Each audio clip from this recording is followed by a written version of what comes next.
फौज के ऊपर वो आ रहे हैं। इमरान भाई आपके दरमियान में आ गया। हैदराबाद आपका इस्तेमाल करता है इमरान प्रताप गढ़ी साहब का। मैं आपके और इमरान प्रताप गढ़ी के दरमियान में नहीं आऊँगा। आपको इमरान प्रताप गढ़ी को सुनना है। अस्सलाम वालेकुम वरहमतुल्लाहि वबरकातुहू। बहुत बहुत शुक्रिया जनाब सलीम साहब। मैं जनाब इमरान प्रताप गढ़ी साहब का इस्तकबाल करता हूं और आप तमाम से गुजारिश करता हूं कि बराए करम अपनी अपनी कुर्सियां संभालें। अब कोई और स्पीकर नहीं, हमें सिर्फ इमरान प्रताप गढ़ी साहब को ही सुनना है। अपनी अपनी कुर्सियां ले लें, थोड़ा नज़्म व ज़ब्त का ख्याल रखें।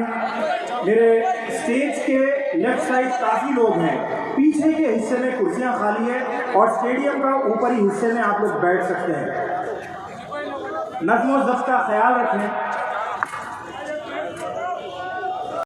कि मैं तकरीरें सुना करता था कि कार की स्टीयरिंग तो हमारे हाथ में है। अगर कार की स्टीयरिंग आपके हाथ में है तो मुझे बताइए कि एहतजाज करने वाली हमारी माओ बहनों को कुचलने की हिम्मत कैसे दिखा रही है ये कार। और ऐसी स्टीयरिंग हाथ में रखने का क्या फायदा जो कार हमारे लोगों को कुचलने की हिम्मत दिखाए और आप उसकी स्टीयरिंग पकड़ के बैठी रहिए। ये वक्त कार की स्टीयरिंग हाथ में लेने का नहीं है, बल्कि कार के ब्रेक पे पैर रख देने का वक्त है। अगर हिम्मत है तो वो करिए, जरूरत उसकी है। मैं हैदराबाद में खड़ा हूं, मुझे पता है मैं जो बोल रहा हूं वो कहां तक उसका संदेशा जाता है। लेकिन मैं ये भी जानता हूं कि आज 65 से ज्यादा दिन हो गए हैं जब मैं अपने घर नहीं रहा हूं। मैं मुसलसल सफर में हूं, क्योंकि मेरी मां ने मुझसे एक दिन कहा था, जब जामिया की निहत्थी बच्चियों पर लाठियां बरसी थी तो मैं मौजूद था उस दिन दिल्ली पुलिस मुख्यालय के सामने, और मैं खड़ा होकर के रात के 10 बजे से सुबह के 3:30 बजे तक 4 डिग्री टेम्परेचर में नारे लगा रहा था, क्योंकि मेरी मां ने मुझसे कहा था कि ये वक्त ऐसा है कि जाओ और उनके साथ खड़े हो जाओ। मैं ये समझूंगी कि तुमने मेरे दूध का हक अदा कर दिया है। ये वक्त ऐसा वक्त है, मैं इसलिए खड़ा हूं। मैं शहर दर शहर जा करके लोगों से सवाल कर रहा हूं, लोगों से बात कर रहा हूं, लोगों को बेदार करने की हिम्मत जुटा रहा हूं मेरे भाई। लेकिन दिल्ली में बैठे हुए लोगों के इरादे बहुत खतरनाक हैं। जब गृह मंत्री जी क्रोनोलॉजी समझाते हुए कहते हैं कि पहले सीए आएगा, फिर एनआरसी आएगा, फिर घुसपैठिए बाहर किए जाएंगे। अमित शाह साहब कौन घुसपैठिया? हम आपको घुसपैठिए लगते हैं? अरे हम घुसपैठिए नहीं हैं। घुसपैठिए आपके गुजरात के मुख्यमंत्री विजय रूपानी हैं, जो बर्मा में पैदा हुए थे और हिंदुस्तान में आकर के सियासत कर रहे हैं। हम घुसपैठिए नहीं हैं। घुसपैठिया वो होता है जो हिंदुस्तान से बाहर पैदा हुआ रहा हो। बाहर तो पैदा अडवाणी जी भी हुए थे, जो आजादी के बाद हिंदुस्तान में आए। हम घुसपैठिए नहीं हैं। लेकिन मोदी साहब दिल्ली के रामलीला में खड़े होकर के कहते हैं कि नहीं, कोई एनआरसी पे बात ही नहीं हुई है, मुल्क में कोई डिटेंशन सेंटर ही नहीं है। लेकिन सोशल मीडिया और डिजिटल मीडिया का जमाना है, उनका झूठ देश के सामने ला करके रख दिया। मैं पूरी जिम्मेदारी से कह रहा हूं कि इस मुल्क ने इससे पहले बड़े खराब प्राइम मिनिस्टर देखे होंगे, बड़े बेकार प्राइम मिनिस्टर देखे होंगे, लेकिन इनसे ज्यादा झूठा प्राइम मिनिस्टर इस मुल्क ने पहले कभी नहीं देखा है। मैं पूरी जिम्मेदारी से यह बात कह रहा हूं। हैदराबाद की तमाम जिम्मेदारान शख्सियत यहां बैठी हुई हैं। मैं आपसे भी गुजारिश कर रहा हूं कि हैदराबाद वालों, पूरा हिंदुस्तान आपकी तरफ बड़ी उम्मीदों से देखता है। हम 19 लाशें उठा करके आपके बीच आए हैं। हमने अपने हाथों से 19 लाशें उठाई हैं। मैं उत्तर प्रदेश में रहता हूं, उत्तर प्रदेश से आपके बीच में आया हूं, जहां योगी माइक से कहते हैं कि ठोंक दो और गोली मार दो, लेकिन हम उन आंधियों में भी चिराग जलाने की हिम्मत जुटा रहे हैं। हमारे लिए नोटिसें तैयार हैं, हमारे लिए पुलिस की गोलियां तैयार हैं, हमारे लिए पुलिस की लाठियां तैयार हैं। लेकिन मेरा अपना मानना है कि लहरों से लड़ा करता हूं दरिया में उतरकर। साहिल पे खड़े होकर मैं साजिश नहीं करता। वो जिससे पसीने की महक आती नहीं है, वो खून मेरे जिस्म में गर्दिश नहीं करता। हैदराबाद वालों, पूरा हिंदुस्तान आपकी तरफ बड़ी उम्मीदों से देख रहा है। मेरी माएं बहनें बैठी हैं, मैं आपको सलाम करने आया हूं मेरी माओ बहनों। मैं मुसलसल आपकी खबरें पढ़ रहा हूं, जब ये देख रहा हूं कि ये हुकूमत इतनी डरी हुई है कि एक निहत्थी लड़की भी अगर एक प्ले कार्ड लेके बैठ जाती है कि रिजेक्ट एनआरसी, रिजेक्ट सीए, तो केसीआर साहब उसे पुलिस से अरेस्ट करवा देते हैं। मुझे हैरत है कि इतनी डरी हुई सरकार कैसे है, जब आपके रहनुमा हैदराबाद से बाहर जाकर के अलग अलग जलसों में खिताब करते हुए कहते हैं कि एहतजाज करो, तुम्हारा बुनियादी हक है। तो मुझे हैरत है कि फिर वो हैदराबाद में एहतजाज करने वालों के साथ जो जुल्म और सितम हो रहा है उसे रोकते क्यों नहीं हैं। मुझे अवाम ने बताई है ये बातें, मैं आपके दिल का जो दर्द है उसे आपके सामने रखने की कोशिशें कर रहा हूं।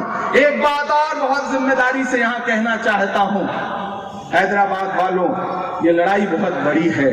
इस लड़ाई में जो अपने मफाद के लिए लड़ रहे हैं उनको भी पहचानिए, उनको भी पहचानिए, पहचानना पड़ेगा और बोलना भी पड़ेगा, आवाज भी उठानी पड़ेगी।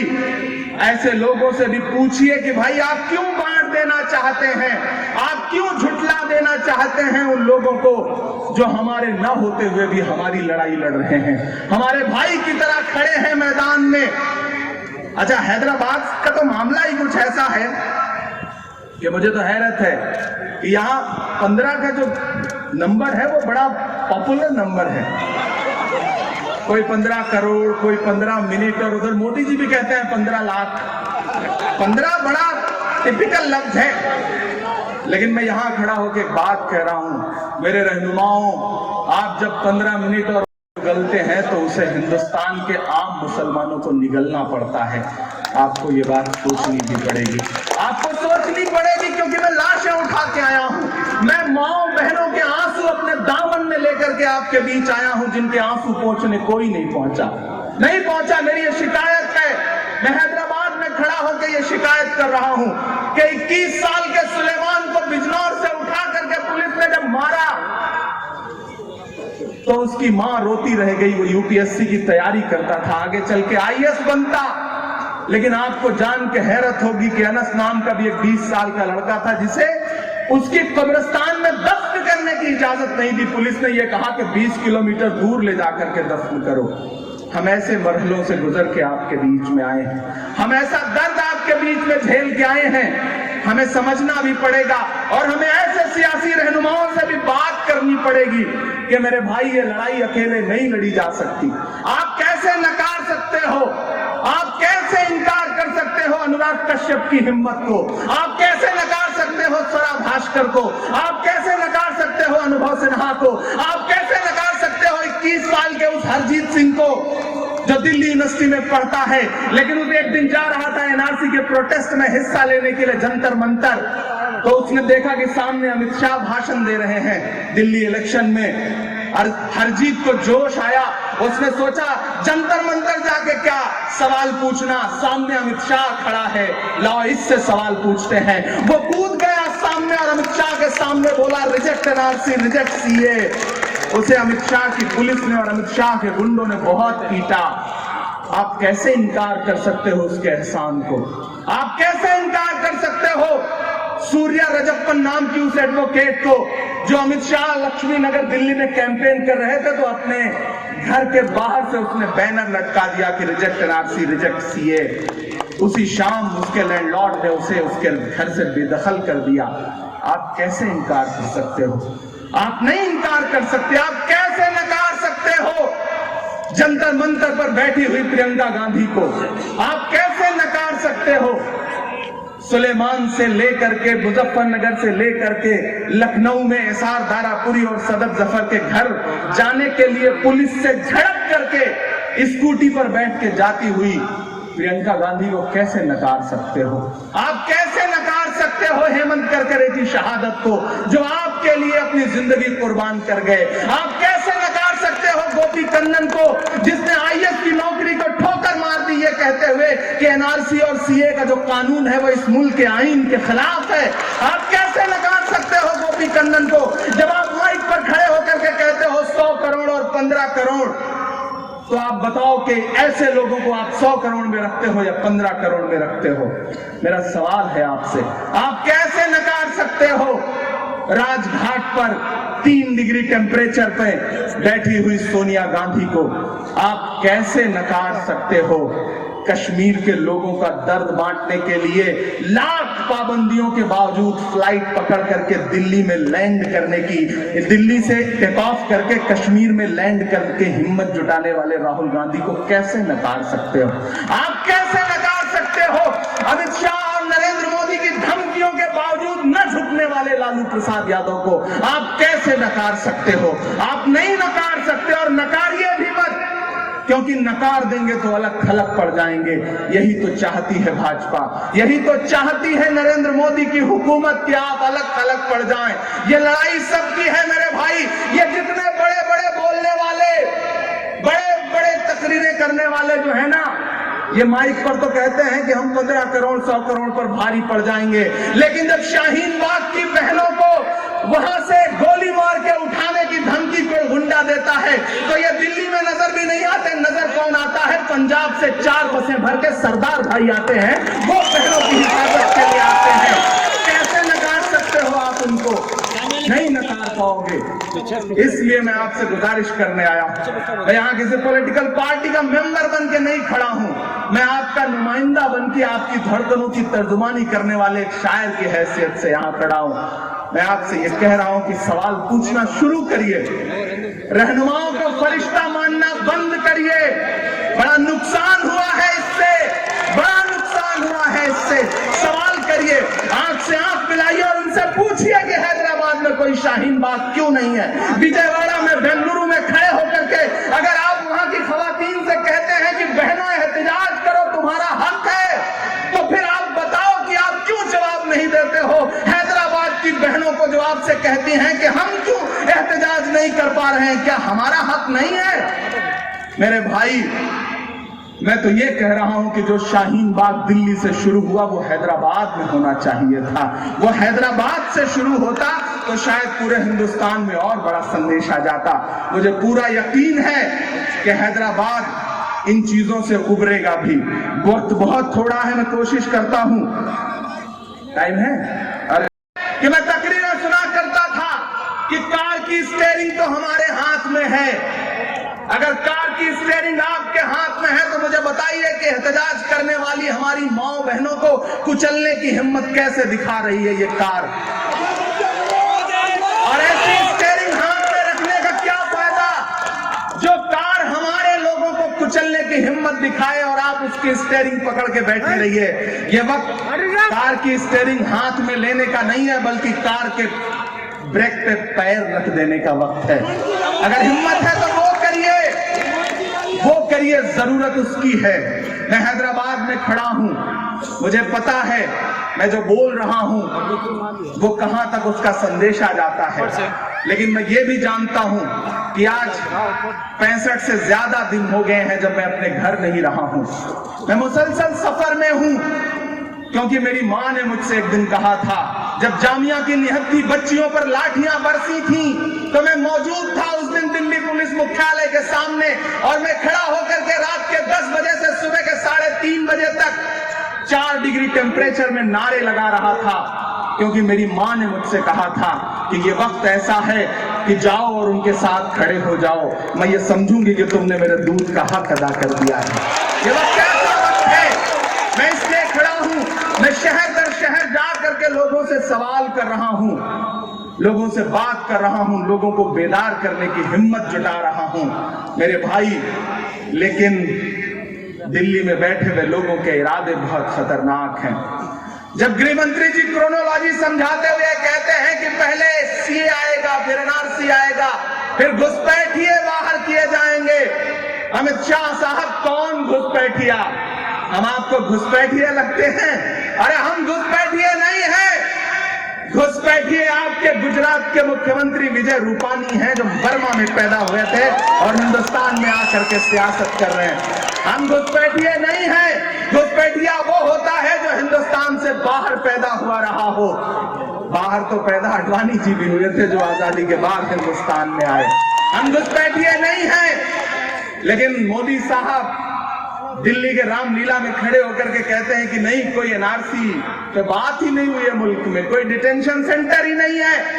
लेकिन सोशल मीडिया और डिजिटल मीडिया का जमाना है, उनका झूठ देश के सामने ला करके रख दिया। मैं पूरी जिम्मेदारी से कह रहा हूं कि इस मुल्क ने इससे पहले बड़े खराब प्राइम मिनिस्टर देखे होंगे, बड़े बेकार प्राइम मिनिस्टर देखे होंगे, लेकिन इनसे ज्यादा झूठा प्राइम मिनिस्टर इस मुल्क ने पहले कभी नहीं देखा है। मैं पूरी जिम्मेदारी से यह बात कह रहा हूं। हैदराबाद की तमाम जिम्मेदारान शख्सियत यहां बैठी हुई हैं। मैं आपसे भी गुजारिश कर रहा हूं कि हैदराबाद वालों, पूरा हिंदुस्तान आपकी तरफ बड़ी उम्मीदों से देखता है। हम 19 लाशें उठा करके आपके बीच आए हैं। हमने अपने हाथों से 19 लाशें उठाई हैं। मैं उत्तर प्रदेश में रहता हूं, उत्तर प्रदेश से आपके बीच में आया हूं, जहां योगी माइक से कहते हैं कि ठोंक दो और गोली मार दो, लेकिन हम उन आंधियों में भी चिराग जलाने की हिम्मत जुटा रहे हैं। हमारे लिए नोटिसें तैयार हैं, हमारे लिए पुलिस की गोलियां तैयार हैं, हमारे लिए पुलिस की लाठियां तैयार हैं, लेकिन मेरा अपना मानना है कि लहरों से लड़ा करता हूं दरिया में उतरकर। साहिल पे खड़े होकर मैं साजिश नहीं करता। वो जिससे पसीने की महक आती नहीं है, वो खून मेरे जिस्म में गर्दिश नहीं करता। हैदराबाद वालों, पूरा हिंदुस्तान आपकी तरफ बड़ी उम्मीदों से देख रहा है। मेरी माएं बहनें बैठी हैं, मैं आपको सलाम करने आया हूं। मेरी माओ बहनों, मैं मुसलसल आपकी खबरें पढ़ रहा हूं। जब ये देख रहा हूं कि ये हुकूमत इतनी डरी हुई है कि एक निहत्थी लड़की भी अगर एक प्ले कार्ड लेके बैठ जाती है कि रिजेक्ट एनआरसी, रिजेक्ट सीए, तो केसीआर साहब उसे पुलिस से अरेस्ट करवा देते हैं। मुझे हैरत है कि ये इतनी डरी हुई सरकार कैसे है। जब आपके रहनुमा हैदराबाद से बाहर जाकर के अलग अलग जलसों में खिताब करते हुए कहते हैं कि एहतजाज करो, तुम्हारा बुनियादी हक है, तो मुझे हैरत है कि फिर वो हैदराबाद में एहतजाज करने वालों के साथ जो जुल्म और सितम हो रहा है उसे रोकते क्यों नहीं है। मुझे अवाम ने बताई है ये बातें। मैं आपके दिल का जो दर्द है उसे आपके सामने रखने की कोशिशें कर रहा हूं। एक बात और बहुत जिम्मेदारी से यहां कहना चाहता हूं, हैदराबाद वालों, ये लड़ाई बहुत बड़ी है। इस लड़ाई में जो अपने मफाद के लिए लड़ रहे हैं उनको भी पहचानिए, उनको भी पहचानिए। पहचानना पड़ेगा और बोलना भी पड़ेगा, आवाज भी उठानी पड़ेगी। ऐसे लोगों से भी पूछिए कि भाई आप क्यों बांट देना चाहते हैं, आप क्यों झुठला देना चाहते हैं उन लोगों को जो हमारे न होते हुए भी हमारी लड़ाई लड़ रहे हैं, हमारे भाई की तरह खड़े हैं मैदान में। अच्छा, हैदराबाद का तो मामला ही कुछ ऐसा है कि मुझे तो हैरत है कि यहाँ 15 का जो नंबर है वो बड़ा पॉपुलर नंबर है। कोई 15 करोड़, कोई 15 मिनट, और उधर मोदी जी भी कहते हैं 15 लाख। 15 बड़ा टिपिकल लफ्ज है, लेकिन मैं यहाँ खड़ा होकर एक बात कह रहा हूँ, मेरे रहनुमाओं, आप जब 15 मिनट और तो इंशाल्लाह मैं कोशिश करूंगा कि थोड़ा थोड़ा आपको सुनाता भी रहूं, थोड़ी थोड़ी आपसे गुफ्तगू भी करता रहूं। हाँ, चाय वाला भी सुना दूंगा, सारी नज़्में भी सुना दूंगा, मैं वो सब करता रहूंगा। मैं थोड़ी थोड़ी आपसे गुफ्तगू करते हुए आगे बढ़ूंगा, लेकिन दो जरूरी चीजें, मैं कुली कुतुब शाह स्टेडियम में खड़ा हूं, यहाँ खड़ा होकर के उन माओ बहनों को सलाम करता हूं जो ट्रिपल तलाक से लेकर के अब तक इस कानून के खिलाफ मुसलसल आवाजें बुलंद कर रही हैं। मैं सईदाबाद अकबरबाग की उन 17 बेटियों को सलाम करता हूं जिन्होंने 13 दिन जेल काटी है। मैं उनको सलाम करता हूं। मैं सलाम करता हूं चार मीनार की 40 साल से बंद पड़ी हुई उस मस्जिद को जो इंतजार कर रही है कि वो कब खुलेगी।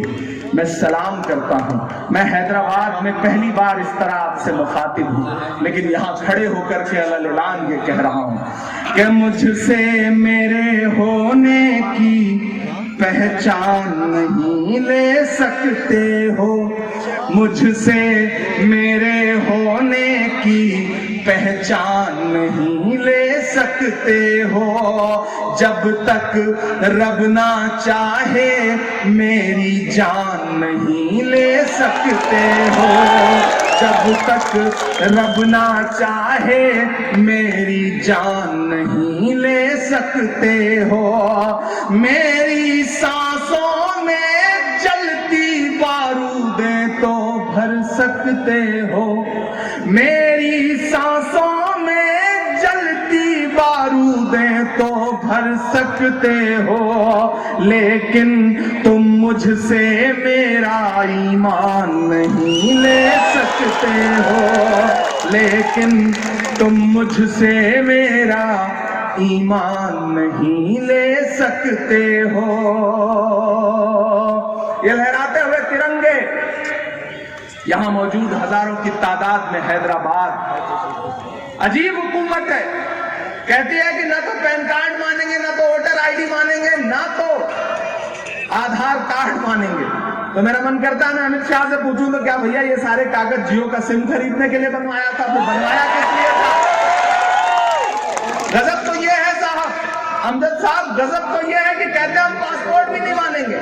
वो पासपोर्ट जिसे लेके मैं लंदन में लैंड करता हूं तो वो कहता है कि आप हिंदुस्तान के शहरी हैं। अमेरिका में लैंड करता हूं तो अमेरिका कहता है कि आप हिंदुस्तान के शहरी हैं। लेकिन हिंदुस्तान कहता है कि वो पासपोर्ट भी आपकी शहरियत साबित करने के लिए काफी नहीं है। मुझे कभी कभी लगता है इस हुकूमत के सलाहकार कौन है, इन्हें समझा कौन रहा। मैं एक दिन जंतर मंतर पे खड़ा था तो मीडिया वालों ने मुझसे कहा कि बहुत बड़ी तादाद में स्टूडेंट्स निकल के आए हैं, इन्हें उकसाया किसने है, इन्हें बरगलाया किसने है। मैंने कहा मेरे भाई ये जो स्टूडेंट सड़कों पे निकल के आए हैं दरअसल अमित शाह और नरेंद्र मोदी से ज्यादा पढ़े लिखे हैं, इन्हें कोई उकसा नहीं सकता है। मैं तो हुकूमत से पूछ रहा हूं कि हुकूमत को कौन से इजराइल ने और कौन से अमेरिका ने उकसाया है जो अपने ही हिंदुस्तानी शहरियों के खिलाफ खड़े हो गए। वो कहते हैं कि हम आपको नागरिक नहीं मानेंगे, आपको शहरी नहीं मानेंगे। तो मैं हैदराबाद में खड़ा होकर कहता हूं कि अमित शाह और नरेंद्र मोदी, अगर आप हमें हिंदुस्तान का शहरी नहीं मानेंगे तो हम भी आपको सरकार नहीं मानेंगे। हम इनकार करते हैं आपको सरकार मानने से। और अलग ऐलान ये कह रहे हैं कि होश वालों सुनो ऐ दीवानों सुनो। लगे मुझे कि मैं हैदराबाद में खड़ा हूं, पीछे तक जो लोग बैठे हैं उनकी भी शिरकत होनी चाहिए। मैं आपको नजर भी आप पे नजर भी रख रहा हूं और आपकी धड़कनें भी सुन के बताऊंगा। मुझे लगे कि आप उसी जिंदा दिली के साथ बैठे हैं जैसे हैदराबाद जाना जाता है। मैं पढ़ता हूं, होश वालों सुनो ऐ दीवानों सुनो और सारे सियासी घरानों सुनो, जो बचा ना सके अपनी आवाम को ऐसे बेबस सभी हुक्मरानों सुनो। कि सिर्फ मसले नहीं मजहबो दीन के, सिर्फ मसले नहीं मजहबो दीन के, तुम तो कातिल हो भारत के आईन के। तुझसे जमहूरियत के गुनहगार को, तेरी सरकार को, तेरे दरबार को मैं नहीं मानता, मैं नहीं मानता, मैं नहीं मानता, मैं नहीं मानता। सब मिलकर आवाज लगाएं तो कुछ चांद पे रोक पड़े। मैं तन्हा जुगनू हूं, मेरे चिल्लाने से क्या होगा, ऐसे काम नहीं चलेगा। जब मैं ये कहूंगा कि मैं नहीं मानता तो एक एक आवाज की सदाएं बुलंद होनी चाहिए। मेरे साथ दोहराएंगे आप, मैं नहीं मानता। मैं फिर से पढ़ता हूं कि सिर्फ मसले नहीं मजहबो दीन के, तुम तो कातिल हो भारत के आईन के। तुझसे जमहूरियत के गुनहगार को, तेरी सरकार को, तेरे दरबार को मैं नहीं मानता, मैं नहीं मानता, मैं नहीं मानता, मैं नहीं मानता।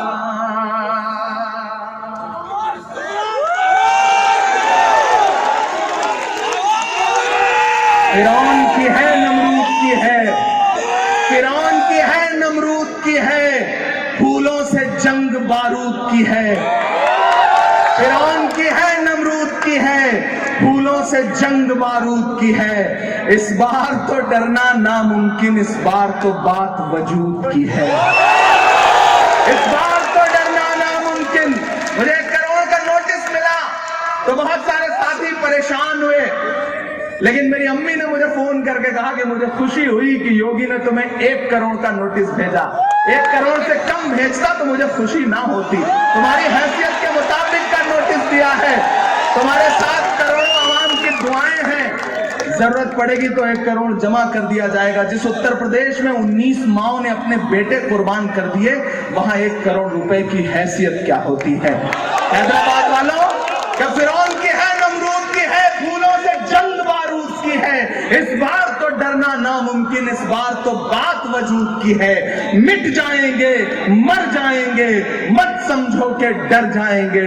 तुम आंसू गैस चलाओगे, हम चीखेंगे चिल्लाएंगे, पर कागज नहीं दिखाएंगे, नहीं दिखाएंगे, नहीं दिखाएंगे। मैं नहीं मानता, मैं नहीं मानता, मैं नहीं मानता, मैं नहीं मानता कि ख्वाब तू देखने लग गया कौन से। आज जब ट्रंप को ले गए थे मोदी जी ताजमहल दिखाना, तो मुझे डर था कि कहीं ये ना बता दे कि ये मेरा ही मकबरा है। कि ख्वाब तू देखने लग गया कौन से, तेरी ख्वाहिश है अब सब रहे मौन से। बात इतनी सी है कोई समझाइए, हमने झेले हैं दुनिया में फिरौन से। कि तेरे इस झूठ के डर के व्यापार को, तेरी रफ्तार को, जुल्म की धार को मैं नहीं मानता, मैं नहीं मानता, मैं नहीं मानता, मैं नहीं मानता। है हुकूमत तेरी साजिशें हर तरफ, है हुकूमत तेरी साजिशें हर तरफ। हम मिटे बस यही ख्वाहिशें हर तरफ। पहले पानी बरसता था पर आजकल खून ही खून की बारिशें हर तरफ। हम तो लाशों का मातम मनाते रहे। हैदराबाद वालों,